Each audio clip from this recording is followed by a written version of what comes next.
It's Marvel Mace here. Today we're going to talk about some of the movies that are coming out, and one of the things we're going to do on this channel is we're going to talk about speculation solely. We're not going to talk about any spoilers or things that have been confirmed, so that when somebody goes and sees the movie, that they have no idea what's going to be happening. I'm going to show you a couple of cool things. Marvel made an announcement, their entire Phase 3 last week, and it was really, really awesome. Chris Hemsworth is going to be doing another Thor movie. Chris Evans and Robert Downey Jr. came out with Chadwick Boseman to talk about the new Captain America Civil War movie. So there's a lot of really cool things happening that are going to be common knowledge. I'm not going to not say who's going to be in the movie, so that's not really a spoiler. It's not really giving anything away. So one of the things that is coming out in 2016 is the next X-Men movie, which is X-Men Apocalypse.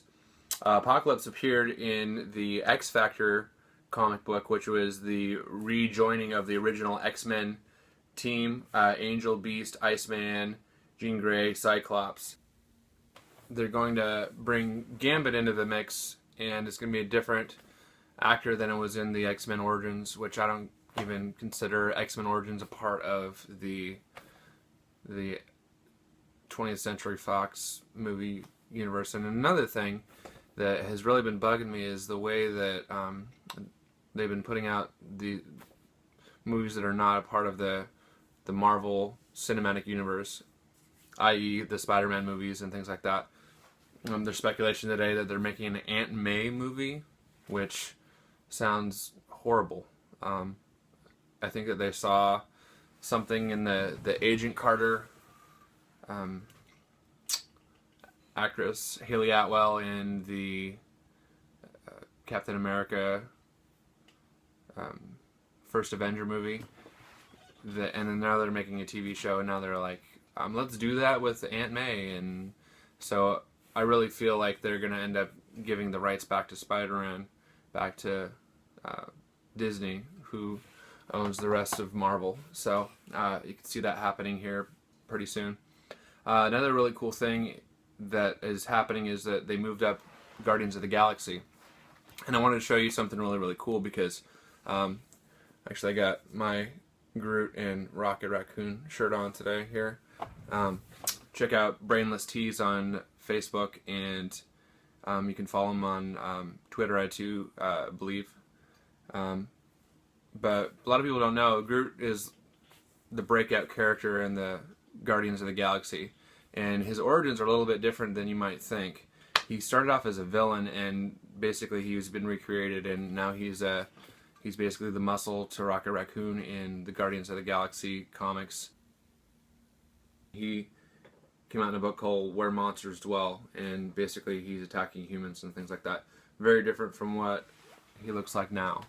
So I just thought that was really, really interesting. So they moved that movie up so that they can spend the whole summer with Guardians of the Galaxy. One of the things that they talked about this last year is because there was such a slew of garbage movies that came out is the reason why Guardians did so well. But I knew that Guardians was going to do well from the beginning just because the characters are so different, and it's a lot like Star Wars, but it's reimagined and it's different, and there's pop culture thrown in there, and that's just something that really, really appeals to people in my age range.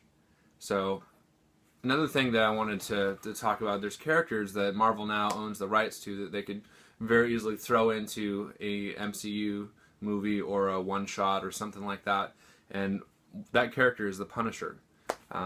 I think that would be a great movie for Marvel to put out. They've done a lot with the Marvel Knights, which is basically a little bit darker than what normal comic book movies have been. They did the Punisher Warzone, and I think they did the Ghost Rider movies, which now Marvel owns Ghost Rider 2 again. So those are a little bit darker characters that they can use, but they would definitely have to tone it down a little bit. Now, they've shown up in like the animated shows and stuff like that, and so if they did something along those lines, then it might be more appealing, but definitely those characters have some dark undertones that might not appeal to the mass audience. Only thing is what actor would play him? They actually had him show up.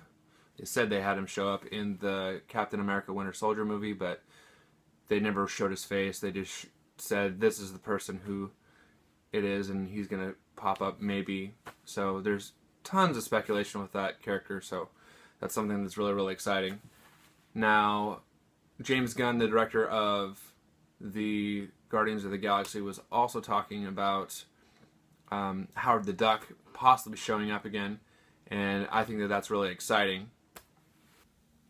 They're speculating that Vin Diesel is going to be playing the character of Black Bolt, and what's funny is he plays a character in Guardians of the Galaxy called Groot, and Groot can only say "I am Groot." He says it over and over and over and over and over again, and Black Bolt can't speak, because when he does speak, it basically is a weapon.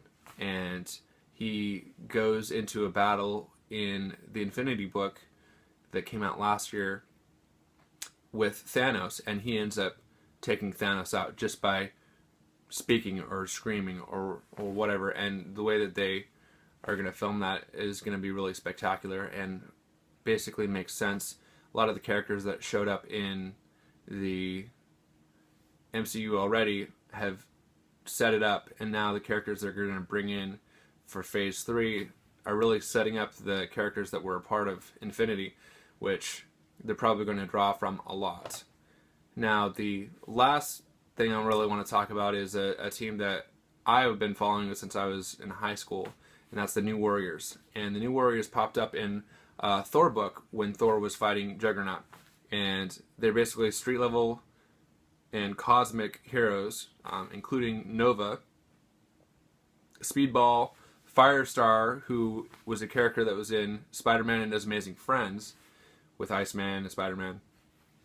She's in it. There's a character that I love because I was a skateboarder named Night Thrasher that basically he has a helmet on and he has these nightsticks. He looks a lot like Nightwing from the Batman comics, but he kicks so much ass. We're going to talk about a lot of things on this page, and there is a lot of ways you can follow me. You can check out my Twitter, which is @SethMace, which is my secret identity.